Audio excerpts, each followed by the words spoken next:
Salamat sa Panginoon sa muling pagkakataon na tayo po ay makapaghayag ng mabuting balita. Sa kasalukuyan po, tinatalakay po natin yung Passion Week or yung tinatawag nating mahal na araw. At yung mga bagay na ginawa ng Panginoon nung unang mahal na araw ay mahalaga pong malaman natin. Kaya nga po tinalakay natin yung una, matagumpay na pagpasok ng Panginoon sa Jerusalem or triumphal entry, at sumunod yung paglilinis niya sa templo, yung tinaob niya yung mga tindahan doon. Ganon din tinalakay natin yung sinumpang puno ng igos. At yun yung pagbalik nila at nakita ng mga alagad, yun yung ikatlong araw sa Passion Week, no? Nakita ng mga alagad na natuyo na yung puno ng igos. Pagkatapos po doon, dumiretso po sila sa Jerusalem para ang Panginoong Hesus ay makapagbigay pa ng mga aral at magampanan niya po yung mga pinapagawa sa kanya ng Ama. At doon nga po sa puntong yun ay nagbigay siya ng mga kapahayagan patungkol po sa mga huling araw o dun sa mga mangyayari bago yung kanyang muling pagbabalik. At sa kalagitnaan po ng kanyang pagtuturo, siya po ay nagsalita ng ganito. Sa John chapter 12 verse 27, "Now my soul is troubled, and what shall I say? Father, save me from this hour? No, it was for this very reason I came to this hour. Father, glorify your name." Dito po medyo nakamamangha na ang Panginoon ay ipinakita niya o sinabi niya sa mga tao na nakararamdam siya ng trouble sa kaniyang puso. Pag sinabi nating he was troubled, hindi naman nangangahulugan na siya ngay natatakot dahil kaya nga ng sinabi niya, naparito nga talaga siya para sa oras na ito. Hindi lang naman kasi takot ang ibig sabihin ng troubled or pangamba.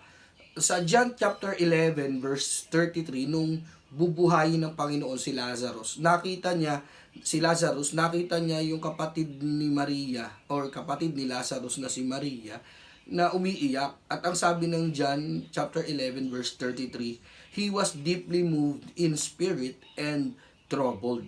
So dito makikita natin, hindi lang basta takot, no, yung naramdaman niya. Mayroong matinding bigat yung puso ng Panginoon. Kaya nga po doon sa isang translation ng Tagalog na nakita ko, sabi niya, nabibigatan ang aking puso. May kakaibang bigat na naramdaman ng Panginoon.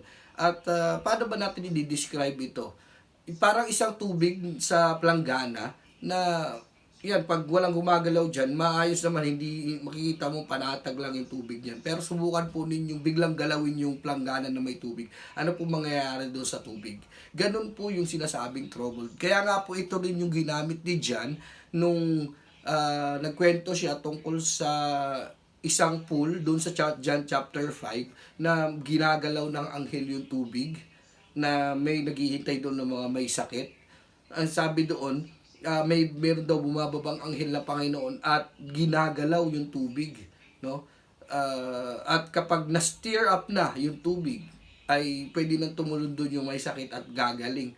So, ito pong trouble na ito ay medyo malalim yung kahulugan. Siguro pwede nating sa Tagalog, nagugulumihanan, no? Kapag ka po yung ating puso ay nakararanas ng mga ganitong pagkakataon, ay pwede nating balikan itong teksto na ito na ating binasa na maging ang Panginoon ay nakaranas po nito. Na yung kanyang puso ay talagang parang inaalog, na yung kanyang buhay ay parang kakaiba yung pinagdadaanan. Bakit po? Kasi ang Panginoon, this very moment, alam niya na malapit na siyang magpaalam sa daigdig. Malapit na siyang patayin. At medyo kakaiba na yung nararamdaman niya. Una kasi yung mga Hudyo na pinapangaralan niya, marami pa rin sa kanila ang hindi nananampalataya at hindi naniniwala siya nga yung Mesiyas. Although marami na rin siya ng mga naging disipulo, pero marami pa rin po ang hindi sumusunod sa kanya, lalo na po yung mga religious leaders ng panahon na yon. Dahil syempre, natatabunan yung kanilang kasikatan at kanilang pagiging banal ay para bagang ipinapakita ng Panginoon na mali yung kanilang mga ginagawa. Bukod pa roon, alam ng Panginoon na may magkakanulo sa Kanya. Alam niya na merong magbibetray sa Kanya sa loob ng Kanyang mga disciples. No? Mismong mga tinuruan niya, maghuhudas sa kanya. Kaya nga yun yung naging term natin, maghuhudas, dahil nga ginawa ito ni Judas. At sa John chapter 13 verse 21, ito na naman po yung sinabi that he was troubled. No? Bago niya sabihin yung sa mga alagad na meron isa sa inyo magkakanulo sa akin, ang sinabi ng John 13:21, he was troubled. Yun na naman, nandoon na naman yung salita. Ibig sabihin talagang matindi yung pinagdadaanan ng Panginoong Hesus, yung kanyang puso. Ang hirap i-explain kung ano yung nararamdaman niya. Isa pa rito, yung isa sa mga alagad, yung isa nga yung magkakanulo sa kanya, yung isa naman, itatatwa naman siya. No? Ipagkakaila siya. So medyo mabigat po yung pinagdadaanan ng Panginoon that very moment. Idagdag pa natin dito yung magiging kamatayan niya na hindi po simple. Kamatayan po ng mga matitinding kriminal at mga sadyang makasalanan nung panahon nila na ikaw ay ipako sa krus. So, kita natin sama-sama pong problema yung dumadating sa Panginoon at talagang nagugulumihanan, nabibigatan yung kanyang puso. Ano po yung pwede nating matutunan sa bagay na ito? Ano po ba yung katotohanan tungkol sa passage na ito? Na sa buhay na ito, kasama talaga, no? Yung pag-alog, yung mga troublesome moments ng buhay natin ay nandiyan po talaga yan. No one is exempted. At kahit nga po ang Panginoon, dumaan siya sa ganun. Pinakita niya na kahit siya ay hindi naging exempted para sa mga ganung pagkakataon. Pangalawa, na katotohanan na makikita natin dito, normal lang makaramdam nito. Kapag ikaw po ay dumadaan sa problema, kapag ikaw ay nabibingit sa kamatayan, normal lang po na makaramdam na yung puso mo ay nabibigatan, yung puso mo ay in trouble, no? Pag ikaw ay nagugulumihan, normal lang naman yon. Ang hindi normal ay yung magkasala ka dahil sa nararamdaman mong yan. Naalala ko po nung ako minsan ay nagbabiyahe galing ng Pangasinan, sa may banda pong Tarlac, sobra pong lakas kasi ng ulan, at dito po sa may bandang Kamiling, meron pong area dyan na talaga palang lumulubog. Nung yung sinasakyan naming bus, kami na lang yung dumiretso doon, at talagang wala pong humihinga sa mga pasahero, maging driver, pati konduktor. Kita mo talagang lahat ay nabagabag doon sa pangyayari na yon. Ako po, ginawa ko, binalot ko na yung cellphone ko sa plastic kasi baka makaligtas pa kung sakali makatawag pa ako sa bahay, no, sa asawa ko. Pero ang isa po sa naramdaman ko, hindi basta takot no, hindi basta takot na ako'y mamamatay na. Alam ko naman kasi na darating talaga sa buhay ng tao yun. That time po, ang nakabigat po sa damdamin ko ay yung bagong silang kong anak. Siguro wala pa po siyang 1 taon nun, si AC. Talagang nabigatan po yung puso ko kasi parang hindi na ba tayo magkikita na? Yun ang nasa isip ko. No? At dito ko po pwede ikumpara yung nararamdaman ng Panginoon na yung bumibigat yung puso mo, yung ikaw ay hindi mo ma-explain kung ano yung nararamdaman mo. Normal lang pala yun. No? Minsan dumadating yung problema, dumadating yung iba't ibang mga bagay sa buhay natin. Pwedeng yan ay problemang isang bagay or problemang tao, ano man yun. Minsan nababagabag tayo, natitigatig tayo, naguguluhan tayo. Normal lang naman yun. Pero nawa ay hindi tayo magkasala dahil doon. Ano po yung pwede nating matutunan sa mga bagay na ito? Mas maganda, kilala natin ang Diyos at alam natin ang kalooban niya. Yun po ang dapat matutunan natin. Dapat alam natin ang kalooban ng ating Diyos Ama. Dapat alam natin kung ano yung mga gusto niya sa atin, no? Para dumating man yung mga pagkakataon na yun, alam mo na ito yung tama yung tinatahak mo, no? Dapat, pangalawa, dapat kilala natin ang Diyos na ating Ama. Kilala natin sa paanong paraan. Kilala natin na siya ay mabuti kailanman at hindi niya tayo pababayaan. Kapag alam natin na mabuti ang ating Diyos, kapag alam natin yung kalooban niya, hindi po tayo mananalangin ng labag sa kanyang kalooban. Kaya nga ang tanong ng Panginoon o ang sabi ng Panginoon, sasabihin ko ba, Ama, iligtas mo ako sa bagay na ito o alisin mo ako dito? Ito po exactly yung pinanalangin niya doon sa Gethsemane nung bago po siya hulihin. Ang sabi niya, Father, if you are willing, take this cup from me. Yet not my will but yours be done. Wag po ang kalooban ko. Ito rin po yung John chapter 12. Ini-express niya sa harap ng maraming tao na yung kanyang panalangin ay kung pwede nga lang, alisin siya ng kanyang ama sa ganitong pagkakataon. Pero ang tinindigan niya, hindi. Kasi hindi yun yung kalooban mo. Ang kalooban mo ay daanan ko itong mga to. Kaya po kapag kilala natin ang Diyos bilang mabuting ama, kapag kilala natin siya at alam natin yung kanyang kalooban, ang ating pong ipapanalangin ay naaayon po sa kanyang kalooban. Kaya dapat kilala po natin siya. Dapat alam po natin kung ano yung kalooban ng Diyos para sa atin. At pangatlo na makikita natin dito na pwedeng maging lesson sa atin dito, mas magiging malakas po ang loob nating lumapit ngayon sa ating Panginoong Jesus. Or sa ating Diyos sa pamamagitan ng ating Panginoong Jesus. Bakit po? Kasi ang sabi po ng Hebrews 4, verses 15 and 16, "For we do not have a high priest who is unable to sympathize with our weaknesses, but was in all points tempted as we are, yet he did not sin. Let us therefore come boldly to the throne of grace, that we may obtain mercy and find grace to help us in our time of need."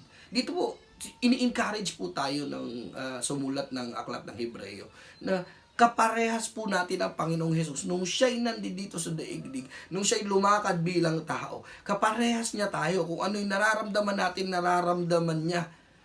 Kung paano po tayo mag-isip, alam niya, nalalaman niya yun dahil naranasan niya maging tao kung paano mag-isip ang tao.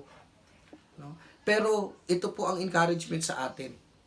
Kapag dumarating po tayo sa mga problema, kapag dumarating tayo sa mga bagay na hindi natin alam kung ano yung gagawin natin, kapag po may mga pagkakataon na nabibigatan ng ating mga puso, pwede po tayong makalapit sa ating Panginoong Hesus. Pwede po tayong humingi sa Kanya ng tulong. Bakit po? Alam niya kung ano yung nararamdaman ko. Alam niya kung ano yung nararamdaman mo. Kapatid, hindi ko alam kung sino sa atin ang dumadaan sa mga troublesome moments or troublesome na mga pangyayari sa ating buhay. Pero wag po nawa dumating sa punto na tatalikod tayo sa paglilingkod dahil nahihirapan tayo. Wag po nawag dumating sa punto na aayawan natin ang Diyos dahil nahihirapan tayo. Dahil ang totoo, maglingkod ka man o hindi, darating ka talaga sa punto ng buhay mo na mahihirapan ang iyong kalooban. Dadaan talaga sa punto ng buhay mo na ikaw ay maliligalig. Dadaan talaga sa buhay mo na ikaw ay aalugin. Pero kapatid, lugi ka po kapag walang Diyos sa tabi mo. Lugi ka po kapag walang Diyos na aalalay sa iyo.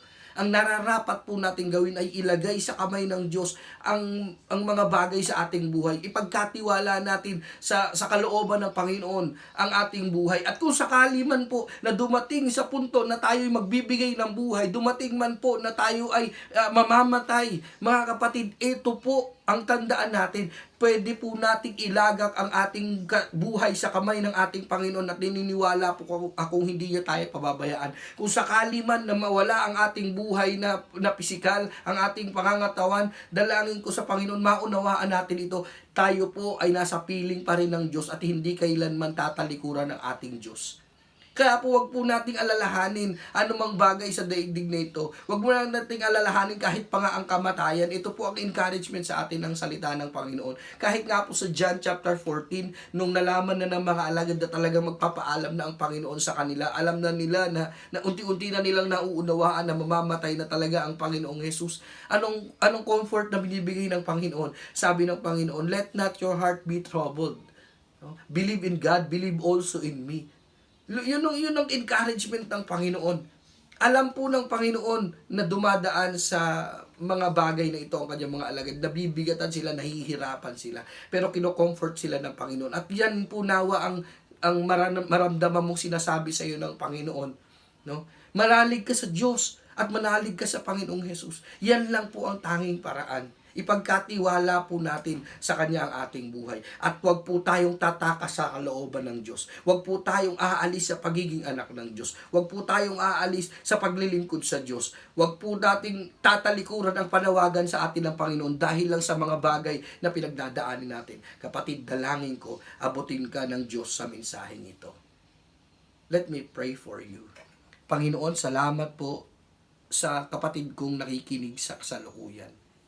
akin pong dalangin, ano man po yung nararanasan niya, ano man po yung sakit ng kanyang kalooban, ano man po, Panginoon, na troublesome na mga pangyayari ang pinagdadaanan niya sa kasalukuyan. Lord, payapain niyo po siya. Kalingain niyo po siya. At gaya ng sinasabi ng iyong salita, turuan niyo po siyang manampalataya sa inyo lamang, Jesus. Turuan niyo po siyang manampalataya sa iyo, Ama. Hayaan niyo po ang kanyang buhay at ang kanyang puso at isipan ay mailagay sa iyong kamay na mapagkakatiwalaan. Lord, hipuin niyo po ang mga taong inaabot ng pagpapahayag na ito. Sila po na natatakot sa kasalukuyang pangyayari tungkol po sa COVID-19. Sila po na natatakot dahil wala na silang trabaho. Sila po na naguguluhan dahil hindi nila alam kung may kakainin pa sila sa mga susunod na araw. Panginoon, at batid niyo po ang pangyayari sa bayang ito. Panginoon, batid niyo po ang pangyayari sa buong mundo. At ang dami po ngayon ay naguguluhan. Ang dami po ngayon ay nahihirapan. Panginoon, abutin niyo po sila. Abutin niyo po sila ng inyong mapagpalang kamay. Hayaan po ninyo ang iyong banal na spirito ay ang mag-comfort sa kanila. Kayo po nawa, Panginoon, ang takbuhan ng mga taong ito sa kanilang pangangailangan. Lord, salamat po sa iyo at naniniwala ako may ginagawa ka po sa puso ng mga taong ito. Lalo na po yung mga tinawag mo. Dalangin ko hanggang sa dulo, sama-sama kaming tatakbo para sa panawagan mo. This we pray in Jesus' name. Amen. Salamat kapatid, at dalangin ko ikaw ay inabot ng banal na spirito sa mga oras na ito.